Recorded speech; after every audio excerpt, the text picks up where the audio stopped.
आप लोग अवगत है कि हम लोग नशे जो सूखे नशा के जो कारोबार चल रहा है उस पे तेजी से काम कर रहे हैं और इसी क्रम में हाल के दिनों में काफ़ी रिकवरी भी हुई है।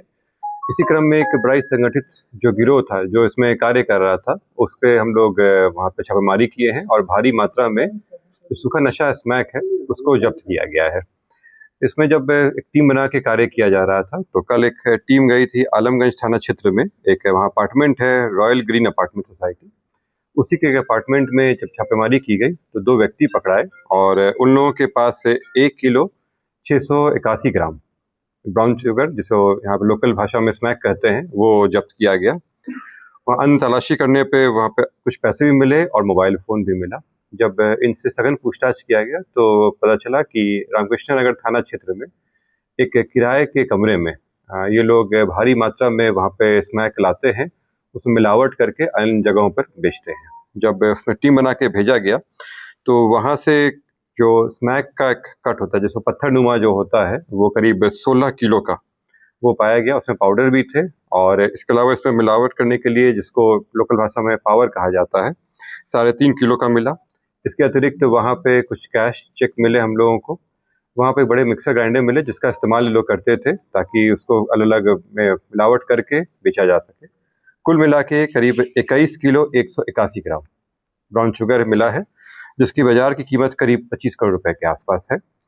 इसमें बताना चाहूँगा कि ये जो मिला है इसकी क्वालिटी हाई क्वालिटी है, इसी को मिलाकर ये लोग फिर डाइल्यूट करके बेचते थे और इसका जो पूरा कारोबार बनता था वो होता था रामकृष्ण नगर के जो इनका फ्लैट लिए हुए थे वहाँ बनाते थे और बेचने के लिए ये जो सिटी एरिया में आलमगंज का जो फ्लैट था वहाँ इस्तेमाल करते थे। इसमें 2 व्यक्ति पकड़ाए हैं। इनका नाम है जितेंद्र कुमार जो समस्तीपुर जिला से हैं और एक नीतीश कुमार जो जहानाबाद जिला से हैं। खास बात यह है कि जितेंद्र कुमार पूर्व में आज से करीब 5 साल पहले के आसपास में 9 किलो स्मैक के साथ पकड़ाए थे।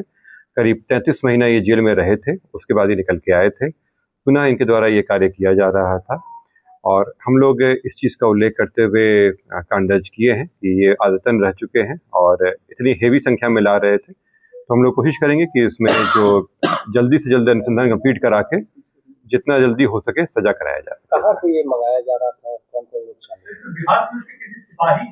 हाँ, इसमें हाँ ये बात आया है। ये जो ला रहे थे अभी तक बताया गया है कि ये यूपी से लाया गया था, पर इसके अभी हम लोग पहचान कर रहे हैं, चिन्हित कर रहे हैं। इसमें इन लोग की पूछताछ में बताया गया है कि बिहार पुलिस के एक पीटीसी हैं जिनका नाम आया है। खास बात यह है कि उस पीटीसी के नाम से ब्लैंक चेक्स हम लोगों को मिले हैं और कुछ चेक हैं जो करीब 17 लाख अमाउंट का चेक उस पीटीसी के नाम से हम लोगों ने जब्त किया है। ये पीटीसी गया जिला बल में था, परंतु इसका ट्रांसफ़र जुलाई के महीने में पिछले वर्ष हो गया था भागलपुर में। अभी तक की जानकारी में ये भागलपुर ज्वाइन नहीं किया था, यानी ये फरार चल रहा है।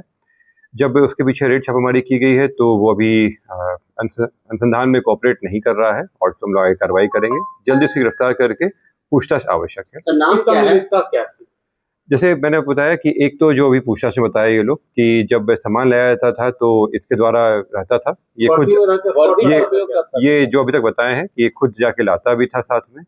दूसरा इसमें बताया गया है कि जो हम लोग को एविडेंस के रूप में मिला है वहाँ पे जो चेक्स वगैरह मिले हैं वो उसके नाम पे, मतलब इसके नाम पे काटा गया चेक है, उसको भी हम लोग निकाल के दिखवा रहे हैं। और सबसे बड़ी बात यह है कि पिछले 8-9 महीने से ये ड्यूटी नहीं कर रहा है, गायब है और अभी भी जब खोजबीन किया गया है तो नहीं मिल रहा है।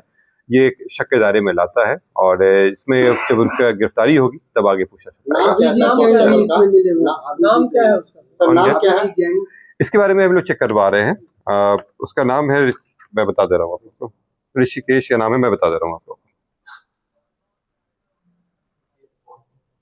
ऋषिकेश नाम है इस पीटीसी का। कोई डायरी भी बरामद हुई है? नहीं, इसमें जैसे मैंने बताया कि कुछ कागजी अभिलेख में मिले हैं हम लोगों को, लेकिन ज़्यादातर जो पूछताछ में बताया गया, जो हम लोगों के अपनी जो जानकारी प्राप्त किए थे अभी तक और इसके अलावा जो चेक मेरा मिला है उसके बेसिस पे भी ये कहा जा रहा है। इनका जो मूवमेंट का रहा है और ये जो अन्य लोगों को बेचते हैं उसके पे हम लोग बेसिस पे अभी आगे और भी काम करना बाकी है। इससे स्पष्ट है कि ये पटना के मतलब कई जगहों पे बेचते थे, खास करके जो आपका सिटी एरिया हो गया, कमला नेहरू पार्क एरिया हो गया, चीना कोठी हो गया, इसके अलावा जो खगौल वाला एरिया सब था वो सब भी कवर होता था। गिरफ्तार दोनों युवकों की क्या कुछ भूमिका है? सरगना कौन है दोनों में? देखिए, जो सरगना है मतलब चूँकि आप समझ सकते हैं कि करीब 25 करोड़ का ये सामान है और इन दोनों व्यक्ति के द्वारा अकेले ये कर पाना संभव नहीं है। इसमें से एक व्यक्ति जो है वो टेम्पो चालक है और जो दूसरा व्यक्ति जो पहले पूर्व में भी जेल जा चुका है। इसके पीछे जो सरगना है उसका नाम हम लोग सामने आया है, जिसकी हम लोग अभी तलाश कर रहे हैं। ये स्पष्ट है कि इसमें कई लोगों की इसमें संलिप्तता है, फाइनेंसर के रूप में भी और इसको लाने में और बेचने में भी। से वहाँ पर ये मकान किराए पर लेकर चला रहा है। हाँ, ये जो अपार्टमेंट बना हुआ है दोनों ही नए बिल्डिंग्स बने हुए हैं वहाँ पे, और ये कारोबार वो जब जेल से छूटा था करीब 1.5-2 साल पहले से, तब से ही चल रहा है ये। फ्लैट खरीद के रखा था क्या? नहीं, फ्लैट में किराया, दोनों जगह किराए पे था ये। सर, जितेंद्र कुमार की गिरफ्तारी कहाँ से हुई थी? आलमगंज से। पहले कहाँ से हुई थी? फिर जेल गया, जेल से बाहर? सिटी एरिया में ही उसका जब वो हुआ था, करीब 9 किलो स्मैक के साथ पकड़ाया था। नीतीश से मुलाकात कितने लोग सर लगभग जुड़े हुए हैं? नीतीश जो है वो भूतनाथ रोड के पास में वहाँ पे टेम्पो चालक हुआ करता था, जिसका इस्तेमाल ये लोग ट्रांसपोर्टेशन के लिए करते थे। कितने लोग इसमें लगभग जुड़े हुए हैं चैन?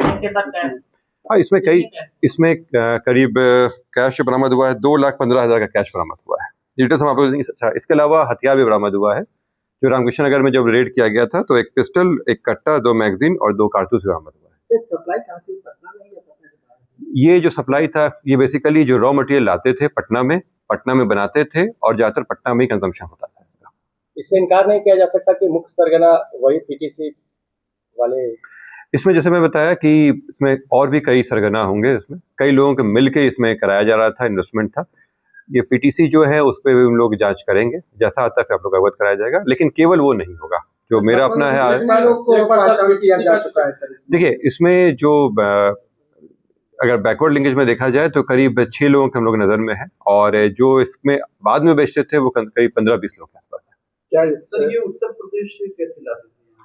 वही मैंने बताया, जैसे ये लोग बताया कि उत्तर प्रदेश से इनका सप्लाई आता था, वो हम लोग निकलवा रहे हैं कि उत्तर प्रदेश में कहाँ से आता था, क्योंकि नॉर्मली जो सप्लाई रूट था वो जो हम लोग जानकारी में था वो उस डायरेक्शन में नहीं हुआ करता है। लेकिन जब ये उत्तर प्रदेश से ला रहे थे तो ये पीटीसी का काम ये था कि लेके आना, साथ में उसका इन्वेस्टमेंट भी लगता था।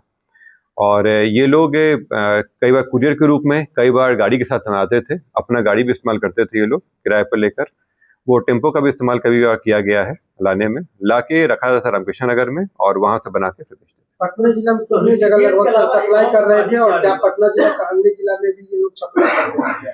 नहीं, जैसे मैंने बताया कि ज्यादातर सप्लाई पटना में ही होता था, और इसके अलावा जो कहीं अन्य जिलों का होगा तो हम लोग ट्रेस कर रहे हैं, परंतु अभी जो हम लोग को मिला है वो सारे पटना में सप्लाई का है। तो ये गुड्डू बेगरा का भी रोल आया है क्या?